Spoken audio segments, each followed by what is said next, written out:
La classification des enzymes. Tous les ans, des dizaines d'enzymes sont découvertes. Actuellement, on connaît près de 5000 enzymes. Pour que tous les utilisateurs aient une référence unique à l'échelle mondiale, pour la désignation des enzymes, une classification a été établie en 1955 par la Commission des enzymes, on dit EC en anglais, Enzyme Commission.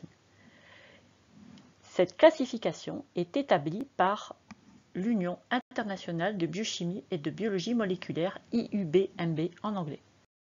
Pour désigner les premières enzymes découvertes, elles ont eu un nom très simple. Par exemple, l'amylase était une enzyme qui hydrolysait l'amidon. La lipase pancréatique était une enzyme qui hydrolysait les lipides et qui était issue du pancréas. Cependant, lorsque le nombre d'enzymes s'est mis à augmenter considérablement, il a fallu donner des noms un petit peu plus complexes. Par exemple, celle-ci s'appelle la 3-déshydro-L-gluconate 2-déshydrogénase et elle a été extraite chez Escherichia coli. Vous voyez qu'ici, elle porte un nom un peu plus complexe parce que, avec la multiplication des enzymes, il a fallu donner davantage de précision dans son nom. Mais la dénomination avec des noms ne suffisait pas. Il a fallu associer un numéro à chacune des enzymes, chaque enzyme portant alors un numéro unique. Ce numéro commence par la lettre EC. Je vous rappelle, c'est pour Enzyme Commission. Puis le premier numéro, ici le 1 par exemple, correspond à la classe de l'enzyme. Je vous rappelle que la classe 1, ce sont les oxydoréductases. Ce premier numéro correspond donc à la classe et la classe correspond au type de réaction catalysée. Nous verrons qu'il existe 6 voire 7 classes d'enzymes. Enfin, les derniers chiffres, représentés ici en vert, précisent les caractéristiques du substrat pour lequel l'enzyme est spécifique. Donc je vous rappelle finalement que cette diapositive nous démontre qu'une enzyme est à la fois spécifique de son substrat, les numéros verts, et de sa réaction, les numéros rouges.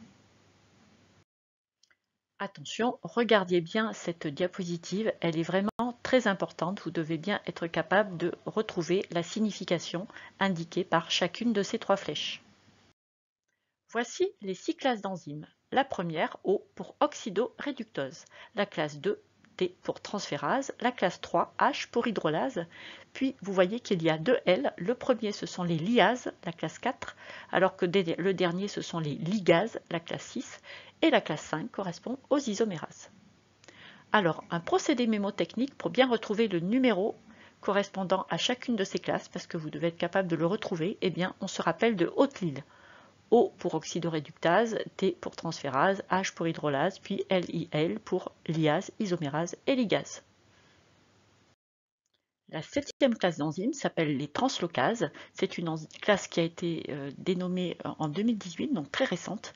Donc maintenant, le moyen mémotechnique, c'est Haute-Lilt pour introduire la dernière classe, les translocases. Comment reconnaître la classe d'une enzyme? Commençons par les oxydoréductases. Vous allez voir, c'est une classe facile à reconnaître. Évidemment, si elle porte d'abord le numéro 1, c'est qu'elle appartient à la classe des oxydoréductases. Voilà un exemple de réaction catalysée par une oxydoréductase, la dihydrofolate réductase. Comment je vois à travers la réaction que c'est bien une réaction d'oxydoréduction? Eh bien parce que dans cette réaction, il y a un composé qui est oxydé et enfin un composé qui est réduit. Donc à retenir, puisque NADP+ et NADPH sont des formes oxydées et réduites du coenzyme, ceci montre qu'il s'agit bien d'une réaction d'oxydoréduction et donc que l'enzyme catalyse une réaction d'oxydoréduction, donc c'est une oxydoréductase. Les transférases catalysent une réaction de transfert d'un groupement fonctionnel. Par exemple, l'amylomaltase appartient bien à la classe des transférases puisque c'est la classe 2. Cette enzyme transfère le groupement glucose sur une molécule d'amidon qui contient N-glucose et donc on forme une molécule d'amidon à N plus 1 glucose. La transférase que nous analysons transfère donc un groupement glucose. Les dihydrolases catalysent des réactions d'hydrolyse d'une liaison covalente en présence d'une molécule d'eau.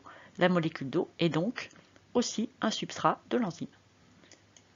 Exemple, les peptidases sont des hydrolases. On voit qu'elles appartiennent à la classe 3.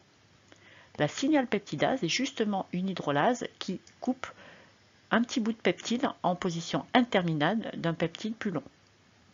Donc, la coupure d'une liaison peptidique en présence d'une molécule d'eau est bien une hydrolyse et donc l'enzyme est bien une hydrolase.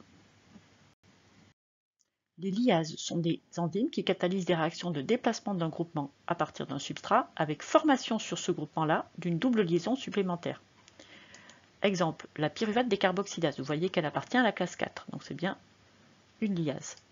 Et quand on regarde sa réaction, on voit que le groupement COH qui est surligné en bleu dans la molécule de gauche devient un groupement CO2. Il a donc acquis, ce groupement, une double liaison, en plus de celle qu'il avait déjà. Donc c'est bien une liase. Comment reconnaître une isomérase? Eh bien tout simplement, elle catalyse la réaction de transformation d'une molécule en une molécule isomère de la première. Par exemple, la glucosylphosphate 1-épimérase. Donc la transformation de la configuration alpha à la configuration bêta montre qu'il s'agit d'une isomérase.